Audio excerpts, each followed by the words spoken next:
Саламатсыздар ма? Алгебра 7 сынып алгебра пәнінен 1-тоқсанға арналған бір жоба тапсырмасы. Екінші нұсқа. Бізде мына бір мүшені стандарт түрге келтіріп, коэффициентін анықта дейді. Олай болса, тең деп мына жерден жалғастырам. 4-ке мен 1,5-ды көбейтем. Сонда 4 көбейтілген 1,5 болады. Көбейтілген тағы да мына -2-ні көбейтем. -2. Енді бізде x-тер бар екен, x-терді көбейтем. X-тің квадраты бар. Келеті көбейтілген бізде x-тің квадраты көбейтілген келесі x-тің 3 дәрежесі бар мында, иә? Соны жазып қоям. Келесі көбейту деймін, y-тің 3 дәрежесі көбейтілген y-тің 5 дәрежесі. Енді мынау бізде 4-ке 1,5-ді көбейтетін болсақ 6 шығады. 6-ны -2-ге көбейтсек -12 болады. Келесі x-тің бізде 2 дәрежесі, мында 3 дәрежесі, негіздері бірдей болған кезде дәрежелері қосылады. Сонда 2 қосылған 3 болады. Келесі көбейтілген тағы y дейм. Мұнда 3 дәреже, мұнда 5 дәреже. Негіздері бірдей. Екеуінде де y. Сондықтан дәрежелері қосылады.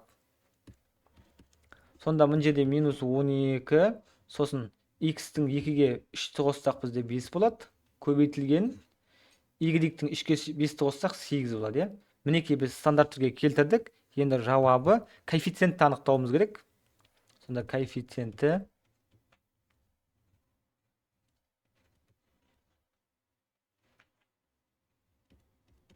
бізде -12-ге тең болды.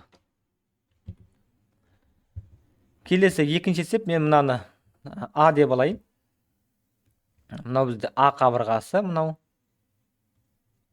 бізде Б қабырғасы болсын, мынау, иә? Мынаны мен Б қабырғасы деп алайын. Мынау бізде С қабырғасы болсын. Демек, көлемін табу үшін біз А көбейтілген Б көбейтілген С дейміз.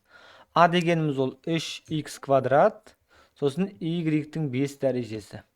Келесі көбейтілген Б дегеніміз 6x-тің 4 дәрежесі көбейтілген y-тің кубы. Келесі көбейтілген С дегеніміз x-тің 3 дәрежесі және y-тің квадраты. 3-ке 6-ны көбейтіп, сандарды көбейтіп аламыз, алдымен. Сонда 18 болады. Келесі мұнда x-тің 2 дәрежесі, мұнда 4 дәрежесі, мұнда 3 дәрежесі. Онда қосылады, 2 қосылған 4 қосылған 3 болады. Келесі көбейтілген y-тің мұнда 5 дәрежесі, мұнда 3 дәрежесі, мұнда 2 дәрежесі. Негіздері барлығы y болғандықтан олар да қосылады дәрежелері. Сонда бізде 18 x-тің 2-ге 4 қоссақ 6, оған 3 қоссақ 9 дәрежесі болады. Келесі y-тің 2-ге 5-ге 3 қоссам 8, оған 2-ні қоссам 10 болады. Демек, жауабы бізде В тең болады. Көлемі ғой, 18 x-тің 9 дәрежесі көбейтілген y-тің 10 дәрежесі болады.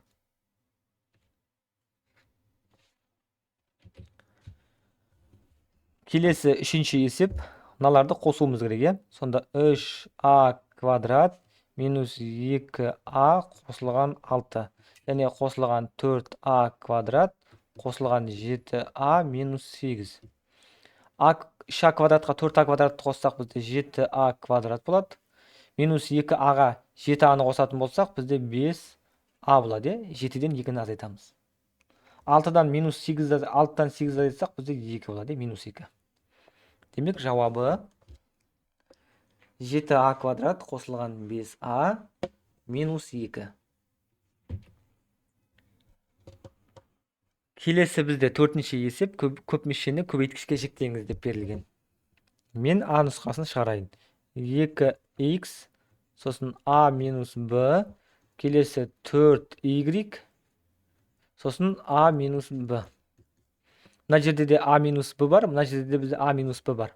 Оны мен жақшаның сыртына шығарам.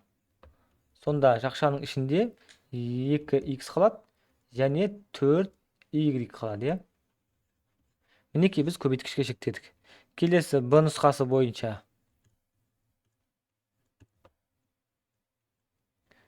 Бізде 5b. b қосылған 2am минус bm.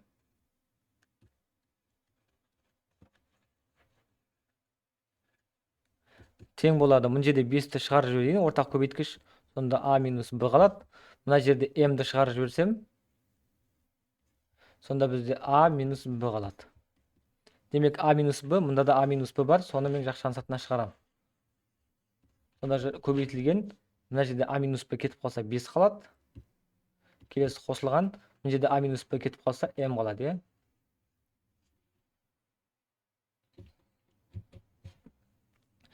Келесі 5-ші есеп бізде а мен бұны көбейт деп тұр, е. Демек аға бұны көбейтейік.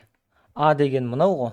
Демек 3х минус 5 көбейтілген 7х плюс 1.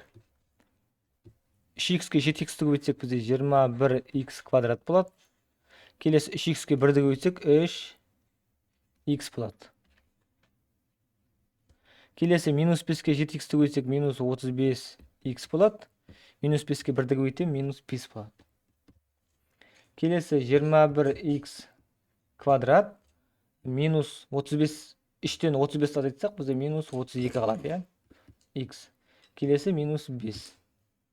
Енді бізде есептің шартында айтады, х-тің мәні 2-ге тең болса дейді. Демек а көбейтілген бұны табамыз. Мынаның х-тің барлығына мен 2-ні қойып шығам. Сонда 21 көбейтілген 2-ні, х орнына 2-ні қоям.